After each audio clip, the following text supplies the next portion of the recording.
Okay, this feedback is for River Cryx.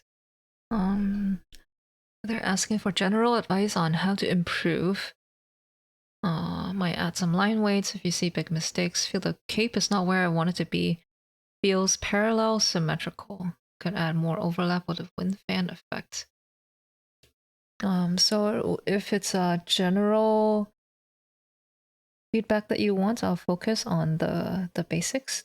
So it's a character, so I'll start with anatomy. When you're drawing armor, armor generally bulks up a character's frame and their silhouette. And it's important to draw the base character first. So by that I mean draw the character without any clothing.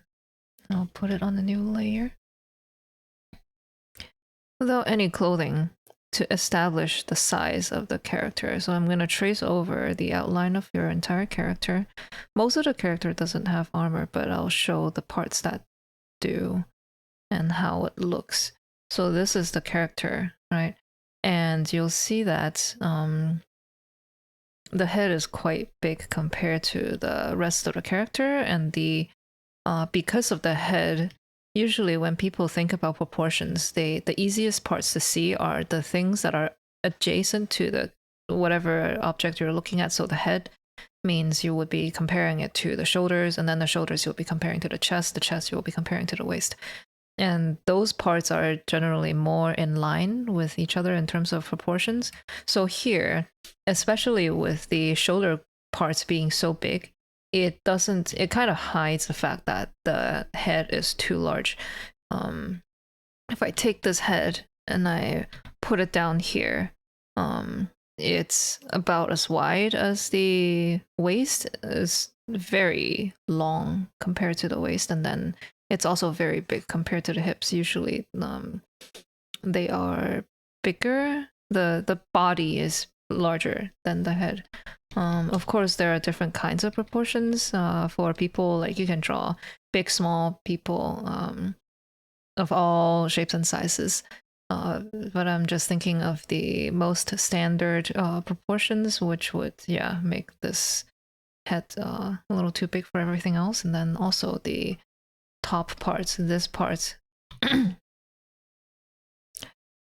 top part of the torso, if I draw a structure over it, it would also look, yeah, like it's very large. If I were to redline over it, I would probably make the torso this much bigger.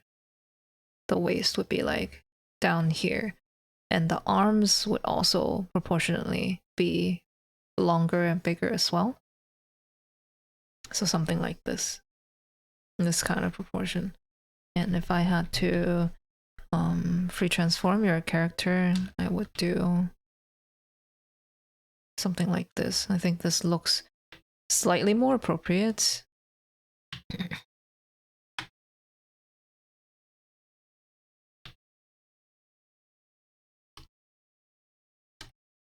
So that's the first thing.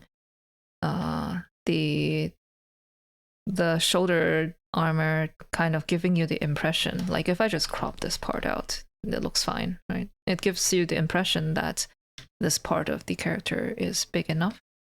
The other thing is just like how I would say draw the body, the frame of the character first before you get into the armor.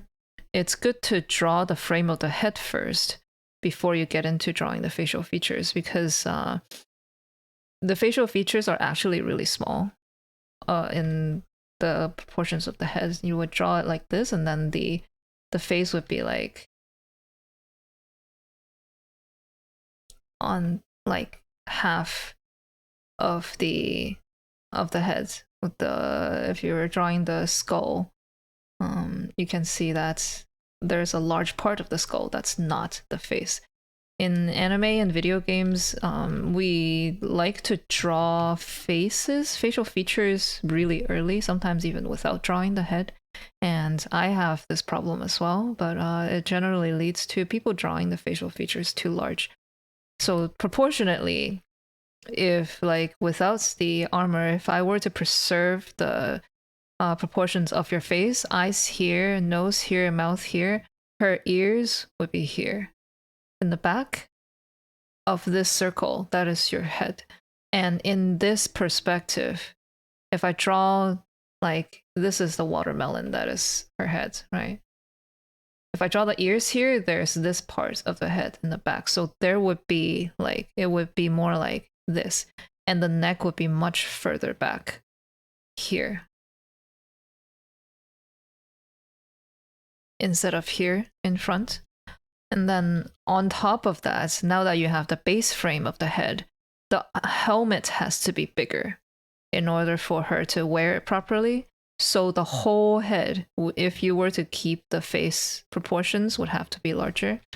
And again, I guess it would be easier to make whatever that's too big smaller like this. But there's still the issue of aligning the spine, the skull, to the base of your skull, and then drawing the shape of the skull correctly, connect it so that you can place the neck properly. So I want to say, I think it looks like you drew the base anatomy before you drew the armor, but I'm not sure. I have a suspicion that you might not have. So those are the things that you should watch out for in terms of anatomy. Make sure that the foundation, the base, is correct first before you start putting on clothes, armors, and stuff. It's very hard for the brain to see what's behind, what's hidden behind the things that are covering the body parts, and it's a lot easier if you had the space to go on. Another thing you mentioned is the cape. I think the cape has a lot of flowing energy to it. It's really good. If you want to make it better, think about the material of the cape, how heavy it is. Think about the material of this. I'm not sure if it's hair or tassels, but yeah, let's say it's hair. Think about how heavy the hair is. And when you're drawing something flowing in the wind, try to think about if the wind is strong enough to carry the fabric this much. This is a large piece of fabric. With all the folds, I imagine like it would be this, but longer, right? That's very heavy. Even if it's silk, if it's made of silk, it would be very heavy. And this is clearly not made of silk. And hair is a lot lighter. So if your cape is flowing this much, your hair is basically has to be like this. The wind is strong enough to make the cape float this high, it's going to make your hair basically straight. Another thing with drawing capes for composition is you can use, I don't know if symmetrical, the word that you use for it, is the problem. It's more like you can use a lot more flowing lines. You can make the silhouette bigger. And if it's like frayed capes like this, you can definitely do a lot more folds into the fabric. Good way to do it is you start with a cape, just like a sheet of paper, and then you try to make it fold. You erase some parts and you fold it up. Erase some parts, fold it up. Erase some parts, point it in a different direction.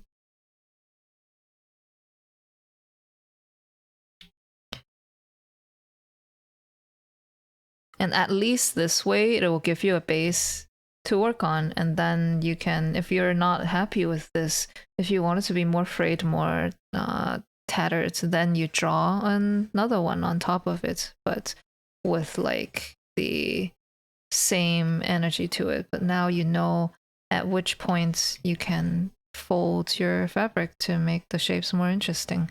Like having a foundation to draw a second and third sketch on is really good. It saves your brain a lot of work.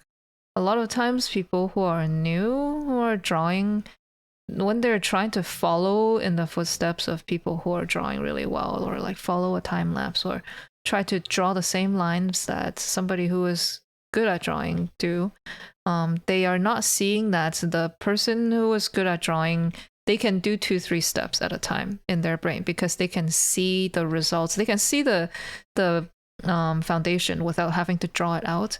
But you can't, right? If you're learning, you can't see that far ahead. You can't visualize it in your head. That's what sketches are for. You're supposed to draw out the sketch so that you can see it and use it as a base to draw more details on it. The more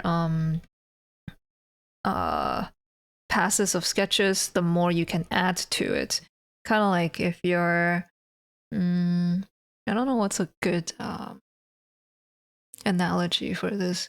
Kind of like if you're playing League of Legends, the first thing you can do, you can only keep track of like what skills your characters have, and you're mostly looking at your skill bar. Sometimes you're looking at the enemy HP, but then you can't really look at the minions that are on the lanes while looking at the enemy HP because you have to keep such a close eye on how much damage you do to them per skill and then what skill you still have, so you miss CS. A lot of the much better players, they don't have to look at a lot of these things. They know when the skills are coming up that they can use it again. They know how much damage it's going to do, and then they know when they press that skill, they need to dodge back because they know the enemy is going to fight back in some way, or they know that the minions in the lane just arrived, so they're going to die in like, I don't know, 10 seconds. So they don't even look at the minions until 10 seconds later when they need to last hit it. The more skilled you are, the less you have to think very hard, but as you are learning, you can't skip these steps. When you skip these steps, whatever you draw becomes uninformed by the steps that are required. So in this case, you are drawing a lot of folds because I presume you see people who draw these frayed capes in this kind of shapes, and you notice that there's a lot of folds on it. But what you're not thinking about is that why the folds fold the way they do. You're not thinking about the material that is used to make this cape and how that influence what kind of folds your cape is gonna make. And you're not thinking about how these fold lines, why they fold the way they do, and how differently can you fold them so that it doesn't have the same effect as you described, like being too symmetrical. Because when you're drawing folds, you're literally, right now I'm seeing you just drawing lines to fill in the blank. There's not much thought behind it. So try to draw where is it? Try to draw blank cape first, fold it, and then give it texture and personality and whatever. This way it'll allow you to add a lot more shape and nuance to the capes that you're drawing. And then again, think about it in relation to everything else that she's wearing. So if this cape is whipping this hard, I'm trying to emulate the kind of energy you want for the cape. If the cape is whipping this hard, the hair could be going even harder, right?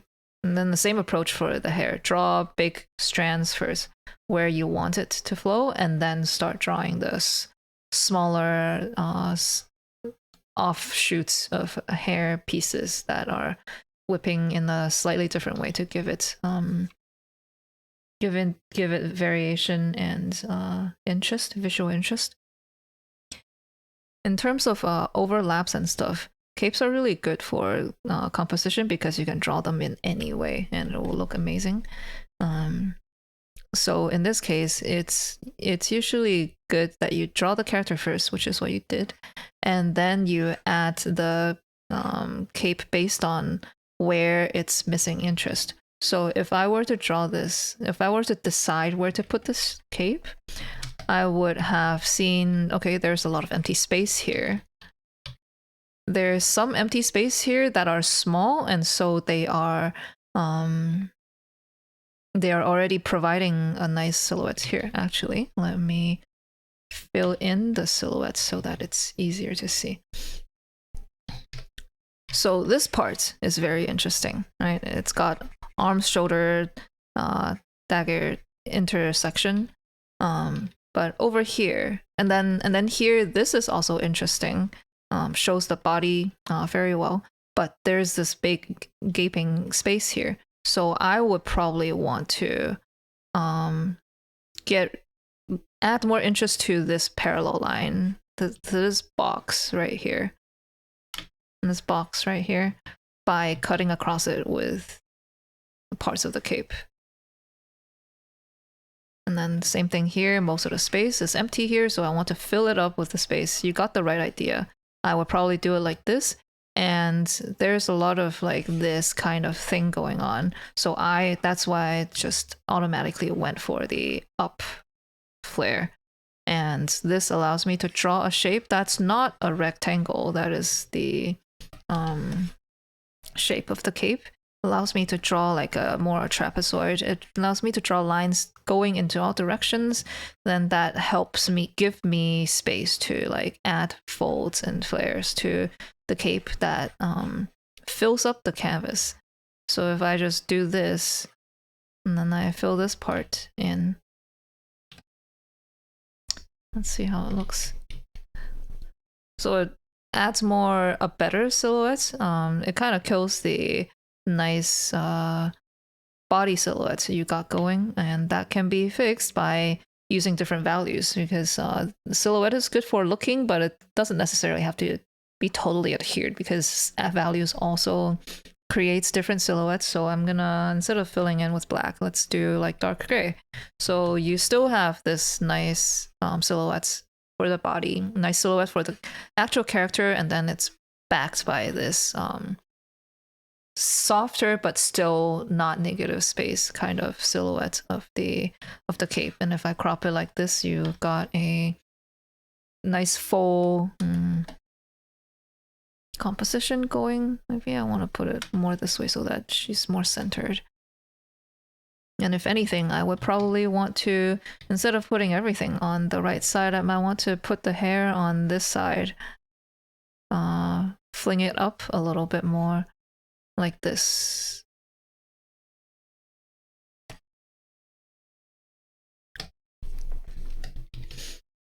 And then again, to distinguish between the black and the dark gray, a lower opacity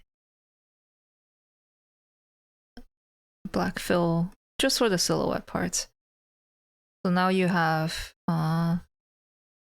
this kind of flow going, some sort of flow through the image, and there's some empty space up here that still can be filled in with, like, I don't know, magic or whatever.